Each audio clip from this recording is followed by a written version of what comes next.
from in the Office of County Executive Steve Shue.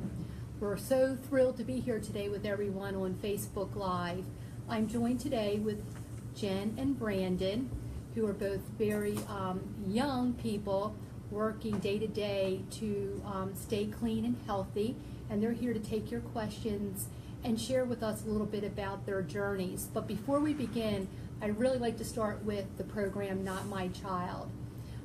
I believe Not My Child has become the theme for Arundel County and has opened up the conversation to reduce the stigma attached to addiction, which is a brain disease.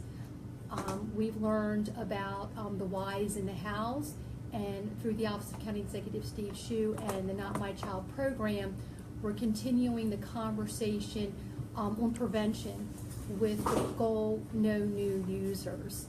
We encourage our Facebook friends and our residents of Anne Arundel County to come out to one of our many events planned for the month of August, September, and October. We've got a lot happening in hopes that we reach our healthy families to prevent addiction from impacting their families, and also to our families who are seeking help and treatment for their loved ones. So let's begin by allowing Jen and Brandon a few minutes to talk a little bit about themselves, and then we'll go to questions to our friends on Facebook. Okay. So Jen? Okay. So yeah, my name is Jen. I'm 20 years old. I'm Annapolis born and bred. This September I'll have 3 years clean. I started my addiction when I was 14, and so that was 3 years of some pretty gruesome using, and I'm here to tell you that there's a better way of life. Cool. My name is Brandon. I am a recovering addict. I grew up here in Annapolis. Share a little bit about me. Grew up right down the street in Riva. Was an all-around athlete. Good in sports, good in school. And then my addiction took me to being homeless and on the streets of Baltimore. And actually this time last year I was there. And so I'm now doing well. I'm here trying to give back to the community because I took for so long, and it's a real honor to be here today. Well, thank you. I think we'll begin with taking some questions from our live audience. I can talk to Well, anyone. Brandon and Jen, you know I always have a lot of questions. I know you do. So, Brandon, take us back. You know, what was your first introduction? What were the distractions out there for you as a young adolescent young man in the neighborhood? Absolutely. Well, like I said, so I grew up down the street in Riva, Maryland, and grew up in a nice neighborhood. Had great parents, two great loving parents, and I'm an only child, so of course, you know, when I was younger, I always liked hanging out with the older kids in the neighborhood and do whatever I could to fit in. And I remember the first time I was introduced to a substance. I was 16, and of course it was alcohol.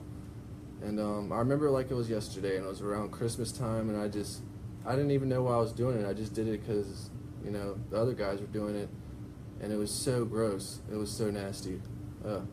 But I was just doing it, and then so, yeah, this was in high school, and like I said, I was on the sports team. Basketball was my sport, and so win or lose a basketball game on a Friday night, you know, you're going out to party with everyone. And I was the one who didn't want the party to end. I wanted the night to keep going. And so I can look back at it now and see like I had the addiction at a young age. And so that's kind of how I was introduced, like I said. And even like, so like I said, I just wanted to fit in. So like even when sports season would end, I would do whatever I could to fit in with, like, so basketball season would end, it's like, okay, now who am I going to fit in with? Am I going to be a skater today? Am I going to be a surf bum? And then, and then as I got older, my senior year of high school, I fractured my jaw and was wired shut for 2 months. And so, of course, I was introduced to opiates, and I definitely like the feeling of that. And I mean, God bless my parents, you know, but it was just so they probably the best thing for parents nowadays is just lock the medicine up because I was just taking it whenever I wanted to. You know, it was just sitting right on top of the fridge. It was just too easy. So that's kind of like how I started my addiction. And it was definitely in high school at an early age. And it definitely started with alcohol and marijuana in high school. And it just progressed from there. And I went to college and was introduced to a whole different realm of substances. And then eventually it led me to, you know, being homeless and running around the streets of Baltimore, which I'm thankful to be here today. So that's something to come back from. Yeah. I can't say I was ever like technically homeless. Yeah. But like everyone's addiction looks different, but we're all the same. We like are. you and me are very similar. And I think any like addict who's admitted it can see the similarities in our stories. So like I was the same way. I grew up in Annapolis. We grew up in a nice neighborhood. I had two parents. They were together at like the beginning of my life, and I was always doing well in school. But it was the same thing. So I have a family history of addiction, alcoholism, and mental illness. And I didn't know that growing up.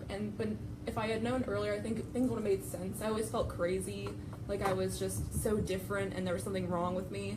Turns out I was an addict, but that's not a bad thing today to me. That doesn't mean I'm bad or I'm crazy. It means that I'm able to get help now. And that was a really freeing thing to realize that I had an addiction, actually. Before I thought I was just nuts. And that was how I felt growing up. So it's the same thing, like this is a disease, so it progresses so fast. Like I said, it was the 3-year run for me. It was 14 to 17. But it got so bad, and why I even used in the first place was because I always felt crazy and I had some kind of underlying mental illness. I knew I did, and I would self-medicate. Like I was miserable for the majority of my life. 10 years old on, I was suicidal, and I used to make myself feel better. Who doesn't feel good at the end of the day having a drink after a stressful day? You know, for me it was more of, you know, I wanted a blunt at the end of the day. I wanted some marijuana at the end of the day. I was never much of a drinker. I was always gravitating towards drugs because it was just so much easier to get for me and so much easier to like get high off of it. And there wasn't a lot of work involved usually. And it went from how I stayed clean for 3 years. Hi Angel, I see the Facebook Live questions. How have I stayed clean for 3 years? Like I think I can go into that from where I came from. So like I said, I had been miserable for so long, and it got better with using, but eventually like everything I was using was a depressant or it was a stimulant, and afterwards I would have no serotonin left in my brain. So I was just getting more depressed and more miserable. And so I finally reached out to a 12-step program for help. And that's where I find my freedom today, is in a 12-step program. It's in the service I do in that program. It's from connecting with a community of individuals who are just like me, who can support me on my journey. I think that's crucial for me. Oh yeah, more questions. Okay, so Lisa Hillman. oh, Lisa, hi Lisa. Thank you for being with us. Lisa Hillman is the author of Secret No More. I just completed her book. I recommend it. It's a good read for all parents. So thank you, Lisa, for being with us. I want to, I'd like to ask this question. Do you believe, so abstinence is the answer? It's the only way. Absolutely. It's the only Absolutely. way. Because like we said, our disease is progressive. If we put one in us, it's always going to lead to the same thing. And like kind of like what you said about being abstinence and stuff, it definitely helps. But like being in recovery, you're around abstinent people all the time and positive people who just like want to support you. Like I learned for the longest, I'm finally now learning that, you know, a lot of people aren't really your friends. They want to see you fail. They don't care. You know, I mean, being honest with you guys, I really learned who my friends were when I got locked up. You know, because no one came to visit me. No one called me.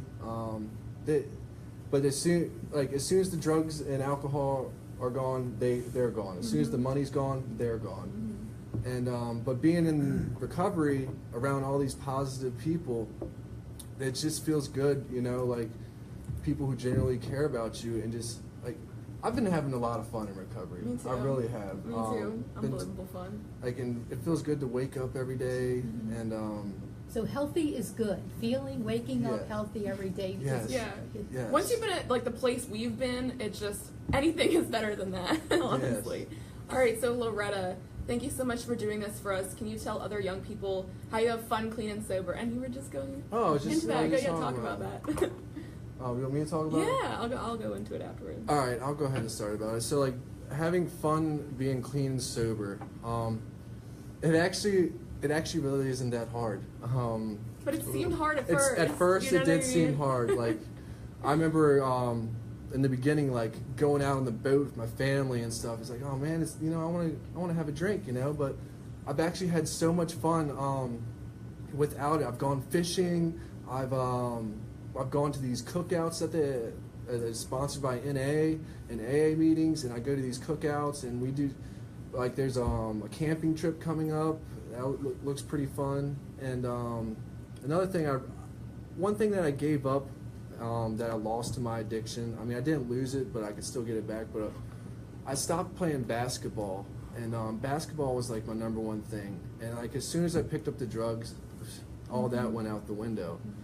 But I go down to Truxton Park every now and then and just play with a bunch of guys, and it just feels good to play basketball again. Takes me back to like almost like when I was younger, And but I gave that up when I was using, but a good way to like have fun is definitely just get a good sober support network, and you guys will have a lot of fun. Yeah. Going bowling, 'cause you're not worried about, all right, who's got the money, who's gonna, what I mean? Where's the next one coming Where's the from? next Yeah, one? there's like no Yeah. pressure Yeah. for that. Yeah. All the pressure's gone. Right. No, I totally agree.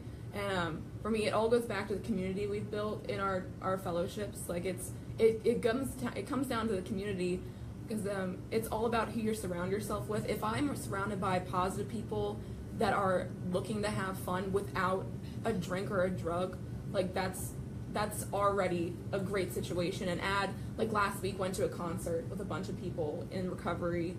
I go out to dinner with them. We can stay out late, we just don't do drugs at the end of the night, you know what I mean? So like stay out late, have dinner, go to concerts, go to the movies, go on vacation. I take trips with people. It's just, there's so much to do, but it seems so impossible before you actually start doing it. Like when I first came into a 12-step fellowship, I didn't even know how to like call people on the phone or text people if it wasn't about drugs or alcohol. Right. I didn't even know how to do that. But it turns out once I stick around and once other people teach me how to do that and how to socialize, like it's easier for me to socialize and have fun with people and meet new people and always have something to do. Because people in recovery, they want to include you, and that's inclusive. It's great. Right. They will text you, like, what are you doing? Let's go get coffee. Let's go to the movie. Let's go bowling. And it just feels good. Look, this is an interesting question from Danielle. I heard 12-step programs don't work for everyone. What advice do you give to those people to stay clean? I mean, I can only give my experience. I can't give any advice that I don't have. And my experience is that the only thing that has saved my life and has continued to save my life on a daily basis is a 12-step program, for me personally. Yeah, I totally agree. And just like what she said in the question is just, it's different for everyone. Everyone's different. But I know, like, for me, the 12-step program is what's needed for me. Mm-hmm. Now, there's other things out there, like Smart Recovery and what's the Christian-based one? I think that is it Smart? Celebrate Recovery. Celebrate Recovery. And like another big thing for me, that helps me, I'm involved in 12-step too, but I go to church, and that makes me feel really good too. Well, that's where we met the other day. We both go to the same church. But the thing is, like, for me, when I was out there using, I tried so many things to stay clean. I tried the therapist. I tried church, psychiatry, anything, meditation, like the spiritual-based programs. And today, I find that even though those don't work now, it's an additive to my recovery. Like, I can add it to my recovery, and it just makes it stronger. But without the 12-step program at my focus, it doesn't work for me. You're both on the Not My Child team, and you're in the schools with us, and you were young and became part of the teenage culture, accepting of using, Yeah. starting with marijuana and alcohol. Talk to the audience about that teenage culture. Help some the adults out there understand the availability of anything anybody wants today in the way of illegal substances, and the acceptance of drugs by the young people today. And how can we turn that around? Yeah. Okay, I guess I'll lead off with Okay. finish again. All right. Well, for me, it was definitely almost like you said, Nancy, a culture type thing. The drugs were just accepted. You know, the drinking and the smoking of marijuana. And for me, growing up, well, I'll go way back to I used to live in PG County. And when I was in PG County, you know, I did whatever I did to just fit in. And then I moved here and started playing basketball. And, you know, at a young age, you know, definitely a big thing for me was the music that I listened to. A lot of the music nowadays has drugs and alcohol in it. And it's just become such a acceptance nowadays. And, you know, kids listen to this stuff at young ages. And, you know, they don't even think anything of it. And I remember when I was younger, I wanted to be like the little, like, Eminem, Slim Shady, you know? And just being honest. I know, yeah, no. Just do it. Yeah. I wanted to be the cool kid. Yeah. You know, I Yeah. really did. And I started, you know, like I said, I was on the basketball team, and win or lose a game. I mean, I remember before practice, we listened to 3-6 Mafia and Yeah. all this, like, garbage. And I just remember, like, we'd smoke weed before practice, and, you know, maybe it's, you know, probably Smoke weed before what practice? our basketball practices. It's in the school. It I is know, in the well, I know school. it's in the school. So you're Look at walking shock onto a on your face. basketball court in one of our high schools high. Absolutely.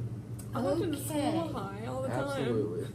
And it's just, and I, like I said, like you said, like how I've been involved in my child. I remember going to Southern High School and speaking to those kids in back in February, I think it was, and it was just like it amazed me because it took me back to when I was a kid. And I remember when we asked them how many of you have smoked weed, and like all of them raised their hand, and it was just shocking to see, you know, just because I'm looking at these kids and it's just like. I know where it goes, you know. This is going to take, like, I look at these kids and they have their whole life ahead of them. You know, I messed up mine. I'm working at it Back on now. track. I'm back on track, correct. Good.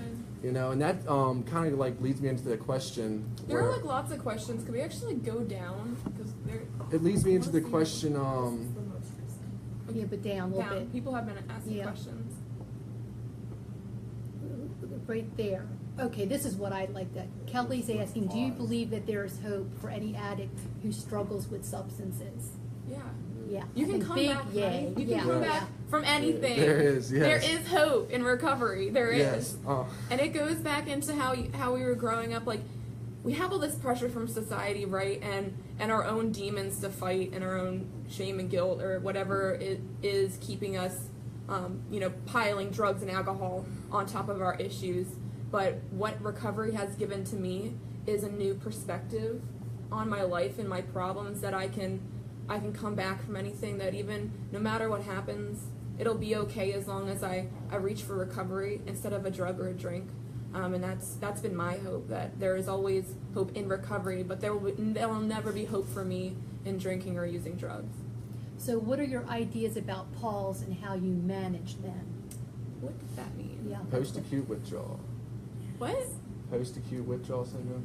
I don't explain that Talk to me. about it, Yeah, please Brandon. talk about that. I've never heard of it. I learned about it in rehab. Well, it's like pause is kind of like the after effects after you detox, and I think they can last up to a year or 2 years. Is 2 years? What 2 are years. some of the symptoms? So like some of them can be insomnia, like you can't sleep. You know, me coming off of heroin, you know, it was definitely insomnia, the restless legs. Yep. Even after like a month, you know, it's still, when you use drugs for me, when I was using the hard drugs, any drugs really, Consistently. you know, any drugs, for as long as I did, for the 10 years that I used, 1 month clean isn't going to get me back to a normal routine. It's going to take time. And from what I learned is that I didn't become an addict overnight. So I'm not going to become normal overnight either. And that's the one thing I've had to come to clarity nowadays is so I started using when I was 16, and me being an addict, I want that instant gratification all the time. Right. So when we got clean, we wanted all back. I wanted everything right. We wanted to be perfect again. Yeah, I wanted my own place, car. I wanted everything. It doesn't work like that today, right now. It doesn't work like that. It doesn't, because I did so much damage in my past. But you know what? I will say this: it definitely feels good that I'm fixing the things that I messed up, and I'm making goals for myself nowadays. And a big motivator for me, you guys were talking about hope and whatnot, and me going to the rooms, you hear other people's stories, and there's always someone's story way worse than yours. Yeah. And me in the beginning, I was like, there's no one's story worse than mine. I have the worst. You can't beat it. And I was homeless. yeah, but there's always someone worse. And I'm like, look at you. You got 20 years clean. You got awesome. I want to be like you. I want these things. But I'm sorry, I'm getting off track on the question. Pause a little bit, but pause is just the long-lasting effects of the drugs. Well, I've had those too. How do you get through those? For me, what helped me get through them was I saw a therapist. I was in an IOP class, going to meetings. What is an IOP class? Intensive outpatient. Okay. Meaning, so after you get out of detox rehab, 14 or 28 days, however long you're in there. Well, for me, I'm involved in drug court, so for me, it was actually, I had to do it, and which was needed for me. And actually, my IOP class, I just want to give a shout out to, was Phoenix House. Miss Tracy Vickers, she was awesome. She helped me out so much. IOP is Monday, Wednesday, Friday for 3 hours, and it kind of helps you it's almost like your follow-up from rehab is kind of what it's like. It is. I think I've dealt with that, even though I don't necessarily understand it all, the restless legs and the insomnia. Honestly, the goal that I kept in the back of my head to get through that was that one day it'll get better. If I just stay clean and do the next right thing and don't pick up a drink or a drug, I know it will get better. Right. And I did whatever under the sun to get sleep, because I know that's such a difficult thing for a lot of people getting clean. A noise machine, having a body pillow I cuddle with. I would try anything. I would sleep the other way on the bed. Anything I could do. But that goal, knowing that one day it will get better if I stay clean, is what got me through that. And we have some really good questions up here. We have a parent that's asking, what can we do to help our kids steer away from drugs when faced with them? And what could parents have done to have been more helpful? I'd just like to comment on that first. Sure. From what I've learned with Not My Child is that the parents are the last to learn their child is in the throes of addiction because of the slow progression to where it becomes a crisis mode. The parents are last to know, and then it's full blown. Everything's hit the fan. Yeah, well, because it's very rare for kids to approach their parents unless it is a crisis. Right. And the world we live in today, we are giving our children much more independence at a very early age, with the thought that they can handle the responsibility of that independence. A lot of children isolate themselves through social media, and as much as we as parents believe we're paying attention to our children, we want to associate some of the signs and symptoms as growing pains, and they're not the old growing pains of the past. So I like to go back again, take us back to when you were young, and at what point did your parents recognize that, oh boy, these aren't the growing pains of I had a bad day, and it's going to get bad tomorrow. It's going to get better tomorrow. I have a child that's self-medicating. Okay. Can I take that question also? Can we go back to that question? Because I want to actually answer her. So, Melissa, so you said, as a parent, what can we do to help our kids help our kids stay away from drugs when faced with them? Was there anything your parents could have done for you that would have been helpful? So my parents did do things that were helpful, but it was similar to what Nancy was talking about. And it wasn't necessarily, they didn't know anything that I was up to, so how could they steer me away from drugs if they didn't even know I was being surrounded by people who were using drugs? Like, I sought out the drugs because a lot of people similar to me are so miserable, even suicidal, deal with depression, anxiety, that they seek out those drugs to make themselves feel better, to self-medicate. So how can you even help your kids if you don't even know that that's going on? Because I wasn't always telling my mom that, hey, I want to kill myself. You know, that's not necessarily something I always opened up to her about until much later on when I was in crisis mode. So really, it comes to just being involved. Like, I know that it always does. Like, I was so glad that my mom kept an open line of communication. And so towards the end, when it got really bad, I was willing to go to her. Because the worst thing that could have possibly ever happened was she had judged me and closed me out and just already had a closed mind. Because if I wasn't able to go to her towards the end, I don't even know if I'd be alive. I don't even know if I'd be alive. Because I sought help from her towards the end. She was the one who I could go to in the middle of the night. Even though she kicked me out of her house, I would go there and I would just like throw up my emotions on my mom and be like, Mom, what do I do? And she would just tell me that she loved me and that she didn't judge me and that she would tell me all the good things about myself. Because I believed what everyone thought about drug addicts, that I was bad and worthless and I was dirty and I was not worth human life. And she reminded me who I was. And she, my mom and my dad staged a little intervention on me. And it didn't necessarily work because I was already starting to go to 12-step meetings, but it just kind of cemented how much they cared about me. And, you know, they offered to send me to rehab, IOP, they offered to do all that. I actually didn't do any of it. I didn't do the rehab or the recovery house, but I leaned so heavily on my parents in the beginning, especially my mom as my support system. And they tried to prevent it for so many years. The thing about a drug addict, no matter how hard you try, we will get the drugs no matter what. If you lock us in the house, we will find some way to get drugs. And that's what my mom did. She would not let me out of her sight for like a whole year when I was 14. But you can't stop a drug addict. Like, as soon as the chains wore off, I was back to the races. And it wasn't anything that she could stop because it was so secretive. I lied all the time. I was deceptive. You know, how could she know? She's not me, you know, she can't know what's going on.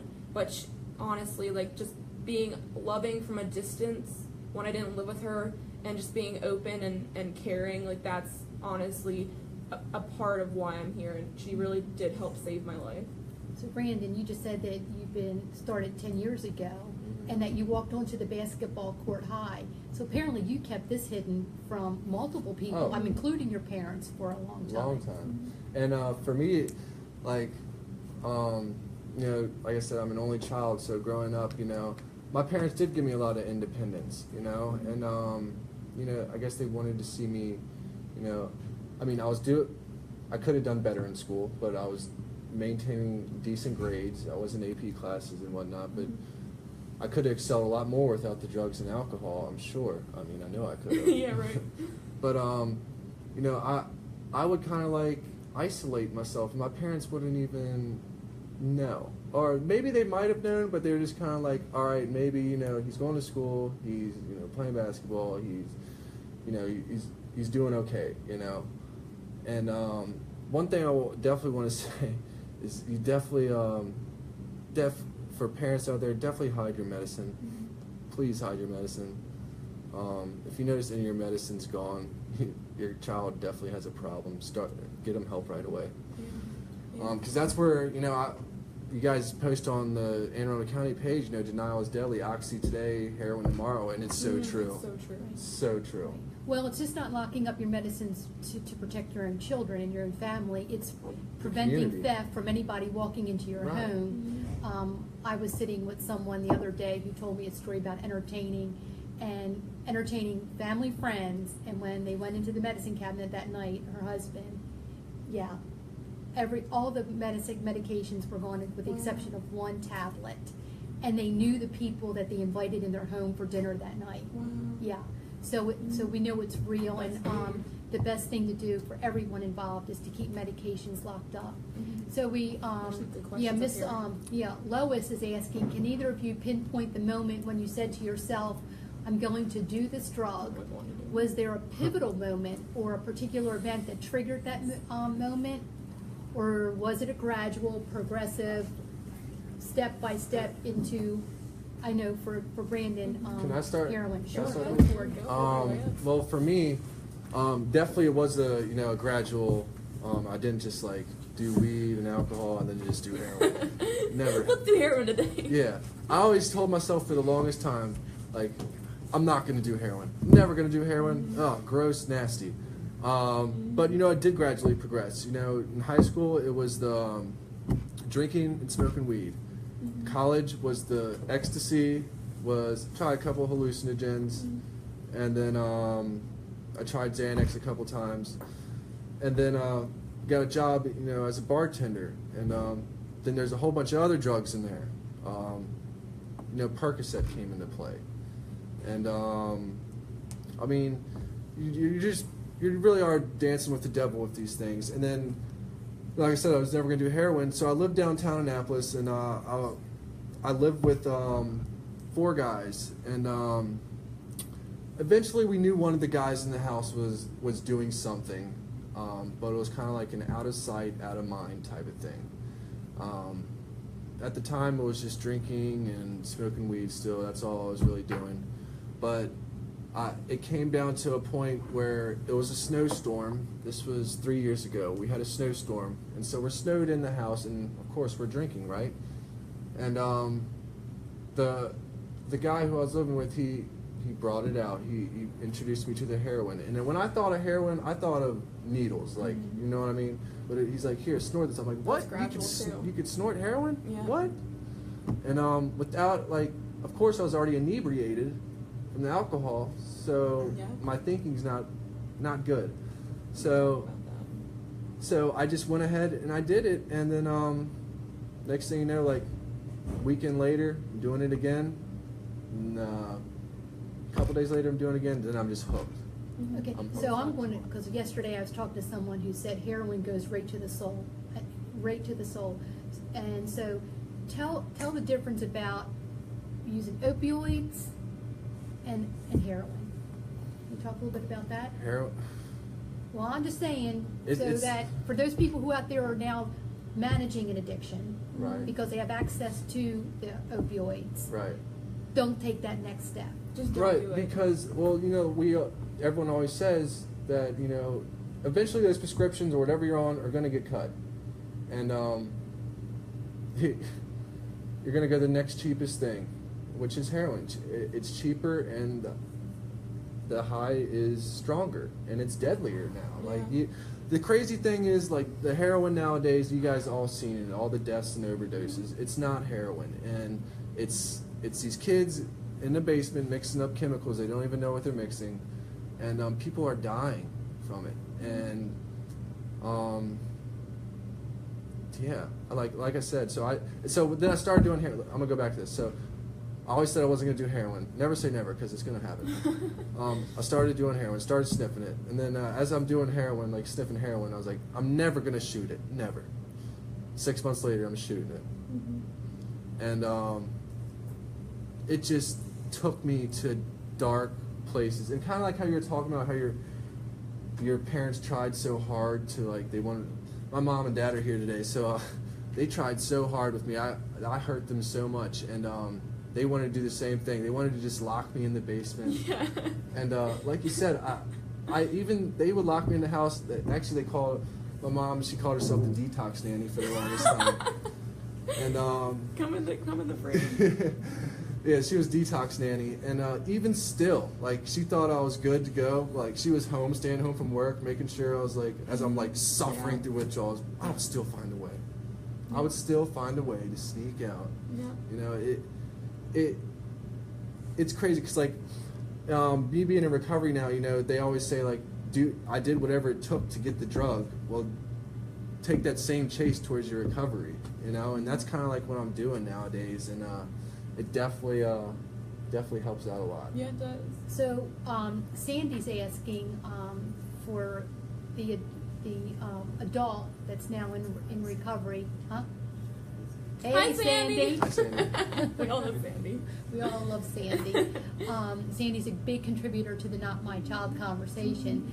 But Sandy's asking about, the trust that parents and loved ones of an adult coming back from treatment.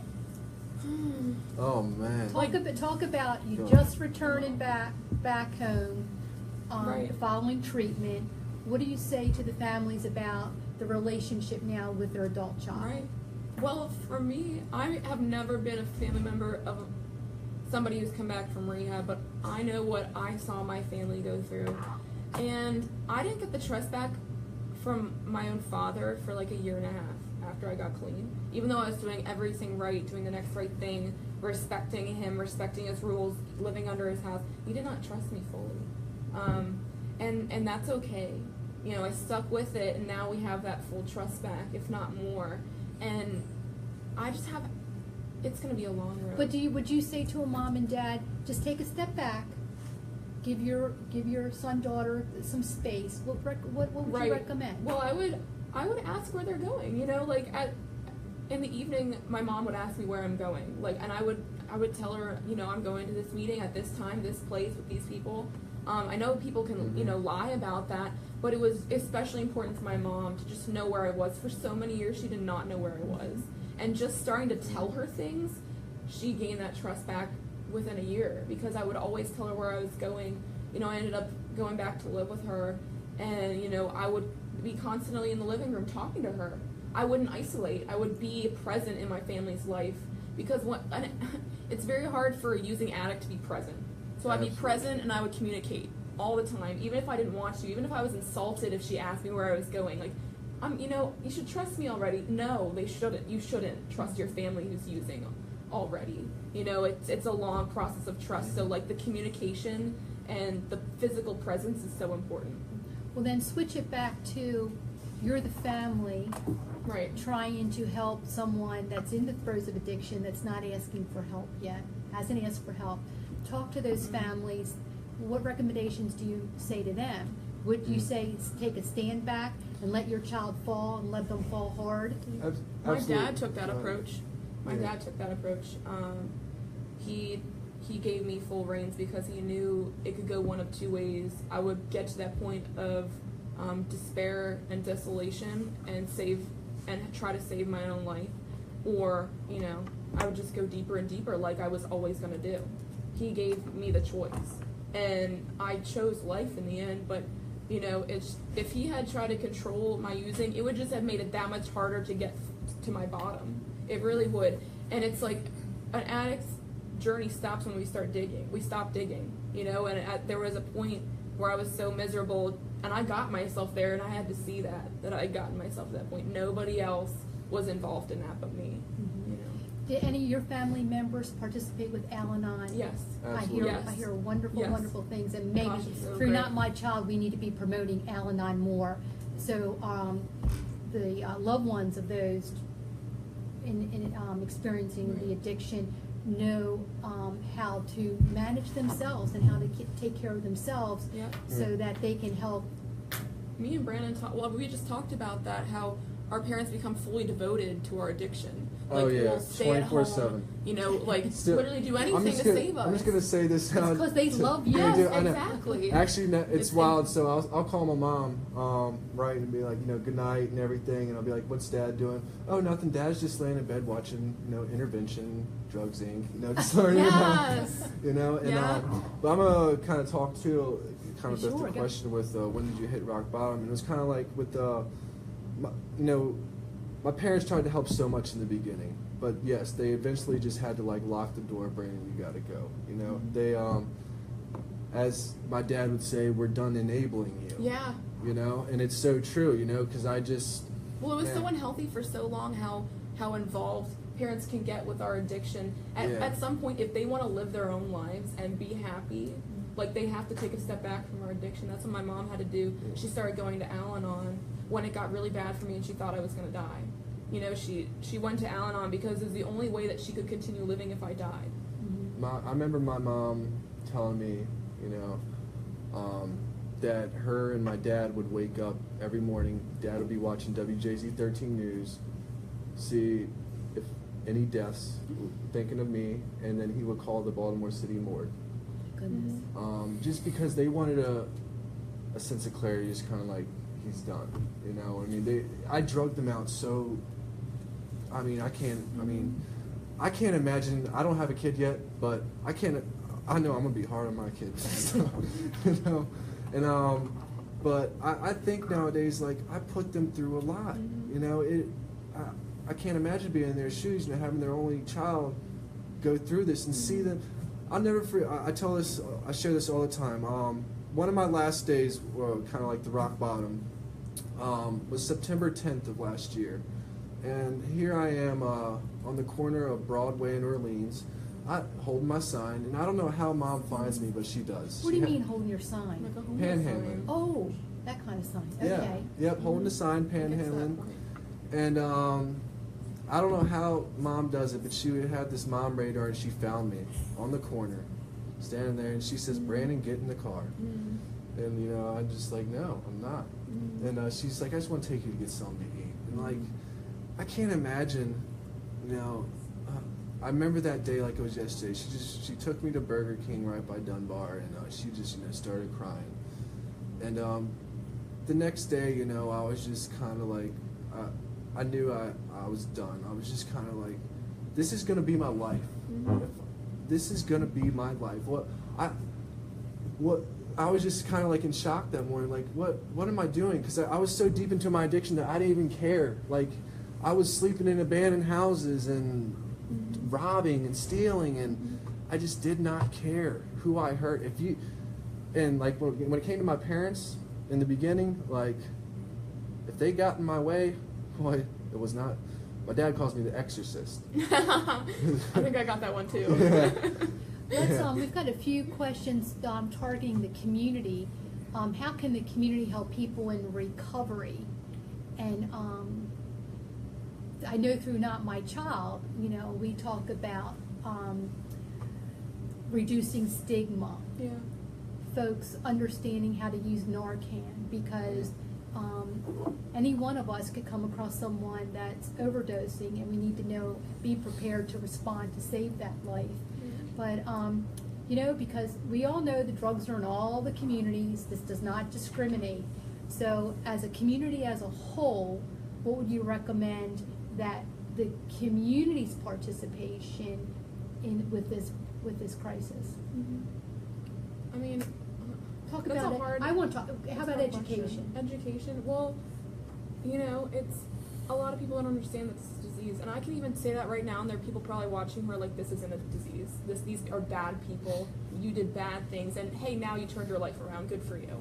But at the same time, there were so many people that showed me love when I was in the pits of my addiction, and it made me feel like I was maybe worth something. And it made me want to get clean, like maybe I was worth a better life. Maybe I was actually a good person, despite all these bad things that I had done for my addiction. And honestly, like that, like I said with my mother, like, but it was also teachers, you know, my guidance counselor, like family friends who showed love to me when I was suffering so much. And I just honestly always just needed love and support, like emotional support, you know, because it's so easy to think, like, oh, they're a dirty junkie, you know, like a person on the street, they're a dirty junkie, they don't deserve any love or any compassion. But it's honestly what we need most is compassion and love. Well, I'm going to go out on a limb here. Do you think that AlAnon or Teen AlAnon would be helpful if we had Teen AlAnon as an option in our schools, so young people? Absolutely. Okay, well. Absolutely. Okay, community. Well, another You thing, hear that? another thing for the community too is to learn about it and kind of get involved.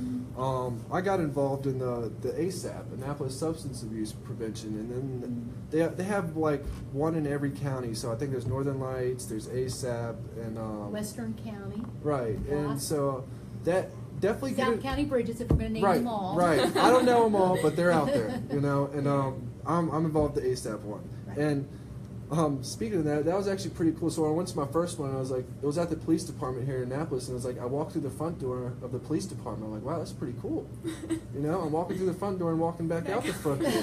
That's pretty neat. Getting to leave. You know, and but a lot of these, a lot of people don't know about these like coalitions, you know, and they are out there, and it's people. They definitely need help, and they need your support because they're trying to help out your community, and it's a great way to get involved in your community, a great way to learn about what's going on. They have all sorts of events, so I just wanted to put that out there. That, you know, there's these little coalitions. Hopefully, it'll be bigger soon. But well, if we think about it, how many people are affected by addiction? How many people in their family and their lives are affected by addiction? And why don't they get involved? You know, because Right. like Good it's question. so it's like we want to be secretive. Our families want to be secretive about it, and I understand why. But at the same time, there are avenues for family members to reach out for help themselves, become part of these coalitions, get involved in AlAnon and AlAnon. There's so many ways to get involved. But I mean, if you still want to keep it on the down low about somebody's addiction in your life, but still support the community, and at the same time heal through the community. You know, getting involved in the community in my 12-step fellowship was so important, and I know the same for my family who went to AlAnon, and it's the same for family members who get involved in coalitions or any other groups working to fight substance abuse. It gives us a sense of purpose, and it heals us. Right. Well, I just like to say the coalitions are all supported by the Anne Arundel County Health Department. So they're there. We would recommend that those listening just go to wwacounty.org and click on the health department, and you'll find out about our coalitions, when they meet, and how you can get involved. But let's take a question from I like Linda's question. Linda. I really like that question. I relapsed. Yeah, Did you okay. relapse? Do Absolutely, either I We both relapsed. relapsed. Oh yeah, I've okay. We relapsed. both relapsed. Talk Okay, about relapse. I'm glad that's set in stone. So, I'll let you talk, but mine was, well, I've been in the program a few times. I started when I was 15. I don't think I was ready yet, so I left. And then I came back when I was 17. Right after I graduated high school, I entered a 12-step fellowship, and it was wonderful. I was on a pink cloud. I was so happy just to be clean, and you know, my family wanted to talk to me again. But I didn't work on myself. I didn't do any introspection. I didn't do any of the work that is suggested in this 12-step fellowship. I just, you know, came around to the community, and I, you know, hung out and did all these things, but I didn't do any inner work on myself to realize why I was using in the first place, what traumas triggered my using. I didn't do the deeper work that has now helped me stay clean. So I went up to college. I went to University of South Carolina. A few months later, I think I had 2 months clean at the time, and I was all alone out there, and I didn't have any confidence yet. I didn't have any friends, and every time I would meet a new person, they'd be like, "Oh, do you have a fake ID? You want to go hang out with us?" But hanging out meant go hang out and drink with us. You want to go to bars? Like, it was all like that, and I was so lonely. I was so isolated out there that I was willing to do anything just to have some friends and people to talk to. So I went out to a party, and it started, I just sipped a beer. I didn't even finish the beer. I sipped it a few times, right? I was like, I'm not going to drink. I'm not drinking. This isn't drinking, right? I was in total denial. But like we've said so many times, it's a progressive disease. And it started with the sipping beer. That lasted a few times. Then it was drinking one whole beer, right? And that happened a few times. And then it graduated to, like, people pressured me to, like, chug liquor, you know? And it got to that point. Because I was in the, you know, once you're in a barbershop, you're going to get a haircut eventually, you know what I mean? Like, that really great analogy, right? And it's the same with, like, if I'm in that party environment long enough, I'm going to feel pressured, and I'm going to want to drink. And that's what ended up happening. It was over the course of, that happened in the course of, like, 2 weeks, is that, like, it got to that point. And it brought me right back to the depression and the anxiety. As soon as I got drunk, it was like I had never stopped. Mm-hmm. And so, Brandon, using for 10 years, in and out, relapse? Absolutely. So when I came off the streets last year in September, you know, I said, you know, I was done. I had some warrants I needed to take care of, and I was just like, I was tired. I really wanted, I wanted help. It was my cry for help. And so when I came back, like I said, I had these warrants to take care of. I thought that was the way I was going to get clean, to turn myself in, and then go to jail, be my detox, whatever. Well, I tried to turn myself in, and they just released me and gave me a new court date. And I was like, wow, that really backfired. So I went to a rehab and eventually got these new court dates, went to court, and got involved in drug court. So of September of last year, I was doing really good, involved in drug court. And then back in March, I got a really good job. And but I stopped doing my meetings. I stopped. Things were going good for me, so I thought like I'm cured, Yeah. And from what I learned, it's an everyday for the rest of my life thing. Like I'm never gonna be cured. So I stopped doing what I was doing. The meetings. I stopped going to my meetings. I even stopped going to church, and but eventually, yes, I did. I relapsed, and for a couple of days, and of course, drug court frowns upon that. So they did the best thing they could ever do for me, and they sent me to jail, and I was so mad at the time. I was so mad because my parents were kind of the reason why I went to jail, because they told my caseworker, and but. If it wasn't for them, I wouldn't, I wouldn't be where I am today, and so, but it's wild. I'm so thankful that happened, because I would never in a million years think I would be writing a judge saying thank you for locking me up, but I did, and because if they didn't stop me, if they didn't do that, it was only a matter of time before I was back on the street. Yeah. Like I said, I stopped going to my meetings, stopped doing what I was doing, and I had a really good job. And I know for me, money is a trigger. And What do you mean by that?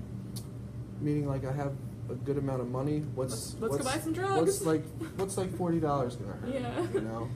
And but like I said, I wasn't involved in my activities that I was doing anymore. I was just working, and That's happened to me too, is a lack of involvement. It's when I started isolating and getting away from everything. And while I was at work, so like I said, I stopped going to my meetings. I started hanging out with people who weren't in recovery, so people who were drinking, and yes, people who were smoking weed. And now those may not be my drugs of choice. However, being around those people and seeing them at their right state of mind, seeing them feel well, I want to feel good too. And kind of like what you said, you hang around a barbershop long enough, you're going to get your hair cut, and that's exactly what happened. Mm-hmm. Yeah. Another thing you should try to avoid too is concerts. Now, Well, no, take a look at Kay's question. What can you do to help your teenager not take the next step from weed to other drugs? And how would you recommend to steer them in a different direction? And you just said concert. yeah, You let your 13, 14-year-old go to a concert unattended? don't do that. There you go. Do not do that. Go with them and keep a leash on them or something. I have a different approach to that, because like I said, like it helped me to reach whatever point I needed to reach. Like in my opinion, like kids are gonna do drugs if they want to do them. Like I did them because I wanted to, and no one was gonna stop me. So if your kids want to do drugs, they're gonna do them. But like the thing is, it's the education. I want to like share a really it's like it didn't seem important to me at the time, but now it seems so relevant. So when I was 13, I was in the car with my dad, and I was so innocent at that point, right? Like I wasn't doing anything.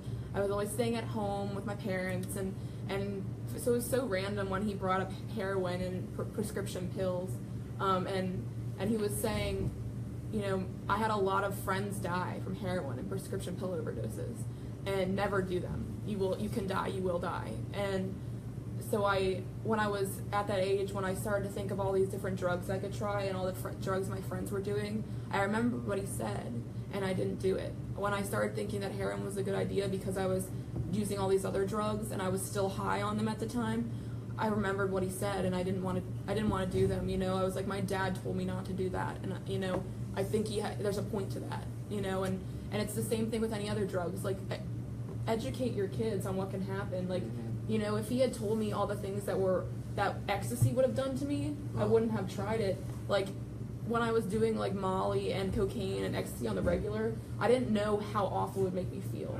You know, when parents educate their kids about like the emotional, not just like the physical effects, but the emotional effects of trying different drugs, like that really stuck in my mind. And like that, I didn't know you could die on those drugs, but you can. You know, nobody told me that. And so I did all these things without even knowing what I was doing. We're living in a time when parents, for the parenting toolkit, really need to highly consider the conversation about the outcome and consequences if their child chooses to start using alcohol, marijuana, and can lead to other things. Because I just think we have a lot of innocent families out there, you know, parents are doing the best they can for their children, not even understanding the evil influences that are in our society, in our neighborhoods, that doesn't matter how great you are as a parent, once your child walks out the door and you give him a little bit of independence, there's so many bad influences that will grab your child. Exactly. Really grab them. Give them the tools of education, it can save their life. We only have a few minutes left, and I do want to ask Brandon this question, and it's from Linda Jean. It's a really good one because we heard so much about once you go into recovery and you're through so many steps, the best thing to do is not to return to your environment, to the same neighborhood. So Linda Jean's asking, was it better for you to be away while in recovery or in your hometown? And what about sober living? Because Brandon, you are back in relatively close to where you grew up, and living right now in a sober living environment. Correct. Well, like I said, you know, I'm from around here, so I started my addiction around here. And I'm gonna be honest with you, I'm actually living in a sober house right down the street where I used to get from, you know? And now I will say this, that yes, it is good to be in sober living. It's what's needed for me because, you know, it keeps structure in my life and helps me be accountable. It helps me just, you know, just kind of grow a little bit, grow up, teach me to be accountable. And I will say, yes, it is good to get away from your hometown. Now, this may be my hometown, but I remember when I got out of rehab, they wanted to put me in a sober house near Glen Burnie or Baltimore. And I told them, you need to keep me anywhere, like, as farthest away you can from the light rail. Because, Yeah. I mean, for me, I mean, Baltimore's a great city, don't get me wrong, but it's just too easy out there. It's too easy. When, I mean, some of the sober houses, you know, they put you, I remember when I was out there one time in a sober house, you know, it's all up to you in the end, but, It really is. I mean, I'm trying to avoid all the triggers, so, Yeah. like, I don't want the drugs being right in front of my doorstep, you Right. know? I think it's all about changing people, places, and things, Right. and being in a supportive And environment. Annapolis has great recovery. Yeah, It really it does. really does. You guys get involved in the recovery around here in Annapolis, I mean, you'll love it. I love it. I so. do too. Yeah, but at the same time, I grew up here. I never left my parents' neighborhoods. Like, I stayed clean because I stopped talking to people who I was using with. I stopped doing the drugs. I stopped going to the places where I knew drugs and alcohol would be. You know, I stayed in the same houses that I grew up in, and I go to school in the places that I got high. But it's all about changing those people, places, and things, and living in a supportive environment and being in a supportive environment.